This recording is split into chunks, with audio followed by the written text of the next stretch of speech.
அனைவருக்கும் வணக்கம். இந்த எண்ணியத்தை வைத்துக்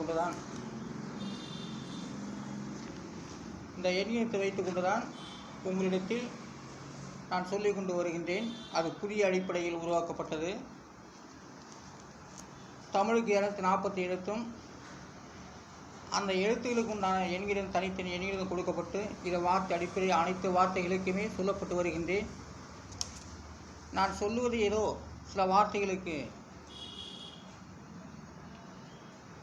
ஒரு விதமாக நீங்கள் நினைக்கிற மாதிரி இருக்கலாம். அது வார்த்தை அடிப்பு தான் சொல்லப்பட்டு வருகின்றேன். அது தவறாகலாம் நீங்கள் எடுத்துக்கொள்ளக்கூடாது. இது வார்த்தை அடிப்பு. எந்த வார்த்தை சொல்லாமல் இருக்குது, எந்த வார்த்தை பயன்படாமல் இருக்குது. ஆகையால் நான் சொல்லப்பட்டு வருவது தமிழ் எண்கிற சூழ்நிலை பிரகாரம். இது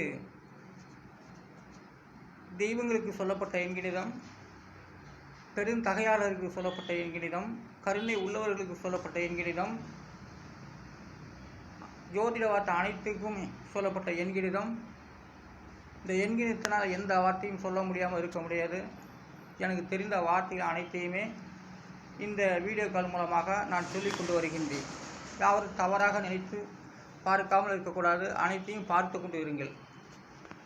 அதாவது எல்லாத்துக்குமே ஜாதி இருக்குது, மதம் இருக்குது, எதுவுமே இல்லாமல் இல்லை. ஆனால் நான் ஜாதி மதங்களை என்னுடைய ஜாதியை நான் சொன்னதுனால நீங்கள் ஏதோ ஒருதலை பட்சமாக நீங்கள் இருக்கீங்க. அதெல்லாம் நினைக்கக்கூடாது. எல்லோருமே ஜாதி அடிப்படையில் தான் இருக்குது. இப்போது வன்னியர் இந்த எழுத்துக்கள் 5 எழுத்துக்கள். அந்த 5 எழுத்துக்கு உண்டான எண்ணிடம் 5, 6, 1, 2, 9 இதெல்லாம் கூட்டினாக 23. அதோடைய விதி என்கிறது 5. அந்த வன்னியர் 5வது எண்கணிதத்தில் வருகின்றார். அது அருமையான எண்கணிதம். அந்த 23 9ஆல் பெருக்கினா அது நவ கிரக ரீதிப்படி அதை எத்தனை ஜாதிகள் வருங்கிறது வன்னியர்கள் சொல்லலாம். 23 9ஆல் பெருக்கணும். அப்படி பெருக்கினால் அதில் எத்தனை ஜாதிகள் வருது அப்படிங்கிறத தெரிந்து கொள்ளலாம். கல்லருக்கு 4 எழுத்துக்கள். அதுக்கு உண்டான எண்கிணிதம் 1, 4, 7, 9. அதையெல்லாம் கூட்டாக 21. அதோடைய விதி என்கிறது 3. கல்லர் சமுதாயத்தினருக்கு அது முக்கோணத்தில் வருது. கல்லர் சமுதாயத்தில் அதோடைய எண்கிணிதம் விதியின் 3. நல்ல எண்கிணிதம் தான் அது. பாருங்கள், வன்னியரில் எல்லாமே சொல்லப்பட்டு வருகிறது. பழையாட்சியுடைய எண்கிணிதம். பழையாட்சிக்கு 5 எழுத்துக்கள் வருகிறது. 9, 9, 2, 4 இதெல்லாம் கூட்டினாக்கா 33. அதோடைய விதிங்கிறது 6. பழையாட்சியில் ஜாதிகள் தான். பழையாட்சியுடைய விதியின் 6. உடையார் 4 எழுத்து வருகிறது. அந்த 4 எழுத்துக்கு உண்டான எண்கிணிதம் 9, 3, 9, 9, 9 இதெல்லாம் கூட்டினாக்கா 30. அதோடைய விதி என்கிறது 3. உடையாருக்கு விதியின் 3 குறிக்கிறது. வெள்ளாளருக்கு எண்கிணிதம் 8, 4, 5, 7, 9 இதெல்லாம் கூட்டாக 33. அதோடைய விதி என்கிறது 6. வெள்ளாளர் அவர்களுக்கு பிள்ளை என்றும் சொல்லப்படுகிறது. அதில் உட்பிரிவுகளும் நிறையா இருக்குது. வெள்ளாளருக்கு விதியின் 6. அவங்களுக்கு பிள்ளை என்றும் சொல்லுவார்கள். அந்த பிள்ளைக்கு எண்கணிதம் 3 எழுத்துக்கள். அதோடைய எண்கணிதம் 1, 4, 2 இதெல்லாம் கூட்டினாக 7. அப்போது பிள்ளைக்கு 7, அவங்களுடைய வார்த்தை வெள்ளாளருக்கு 6. அப்போ 6, 7 1 பின்ன 1 வருது. அப்போ வெள்ளாளர் விதியின் 6, பிள்ளை அவங்களுடைய விதியின் 7. வேளாளருக்கு 4 எழுத்துக்கள் வருகிறது. அதுக்கு உண்டான எண்கணிதம் 6, 5, 7, 9 இதெல்லாம் கூட்டினாக 27. அதோடைய விதிங்கிறது 9. வேளாளர். அப்போ வேளாளருடைய எண்கணிதம் 9 வருகிறது. அவர்களை வேளாளர் குசவன் என்றும் சொல்லப்படுவது உண்டு. வேளாளர் அப்படின்னா குயவன். மண் சட்டி தயாரிப்பவர்கள், சட்டி தயாரிப்பவர்கள், கலையம் தயாரிப்பவர், அவர்களால் சில உணவுப் பண்டங்கள் அத்தனையுமே மண்ணால் செய்யப்பட்டு விற்பனை செய்யப்படுகிறது. அவருடைய எண்கணிதம் தான் வேளாளர். வேளாளருடைய எண்கணிதம் 9. குசவனுடைய எண்கணிதம் 3, 3, 5, 6 குசவன் இதெல்லாம் கூட்டினாக்கா 17. மொத்தம் கூட்டினா 17. அதோடைய விதி என்கிறது 8. அப்போ வேளாளர் எண்கிடம் 9, குஷவனுடைய எண்கிடம் விதியின் 8 வருகிறது. அப்போ பாருங்கள், ஒன்று பின்னா ஒன்று வருது. இதான் அப்போ வேளாளருடைய எண்கணிதம் விதி எண் 9, குஷவனுடைய எண்கணிதம் விதி எண் 8 வருகிறது. அடுத்தது மறவர். மறவருக்கு 4 எழுத்துக்கு சொல்லப்படுகிறது, 4 எழுத்துக்கள் வருகிறது. 1, 8, 5, 9 இதெல்லாம் கூட்டாக 23 வருகிறது. அதனுடைய விதி என்கிறது 5. பறையர். இது மறவர். மறவருக்கு விதி எண் 5 வருகிறது.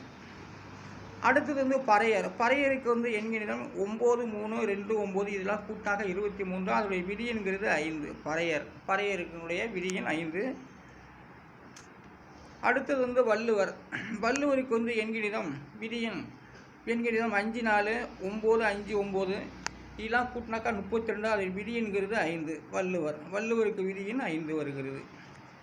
மறவர், பறையர், வள்ளுவர் இவர்களுக்கெல்லாம் விதி எண் 5ஆக வருகிறது. அடுத்தது பல்லர். பல்லருக்கு 4 எழுத்துக்கள் வருகிறது. 9, 1, 4, 9 இதெல்லாம் கூட்டாக 23. அது விதி என்கிறது 5. பல்லர். பல்லருடைய விதி எண் 5 வருகிறது. நாடார். நாடாருக்கு 3 எழுத்துக்கள் வருகிறது. 6, 3, 9 இதெல்லாம் கூட்டினாக்கா 18. அதனுடைய விதி என்கிறது 9. நாடார். நாடாருடைய விதி எண் 9. நாயுடு. நாயுடுக்கு 3 எழுத்து. 6, 4, 7 இதெல்லாம் கூட்டினாக்கா 17. அதனுடைய விதி என்கிறது 8. நாயுடுக்கு விதி என்கிறது 8. வண்ணான். வண்ணானுக்கு 4 எழுத்து. 5, 3, 4, 6 இதையெல்லாம் கூட்டாக்கா 18. அதனுடைய விதி என்கிறது 9. வண்ணான். சக்கிலிக்கு. சக்கிலி 4 எழுத்து வருகிறது.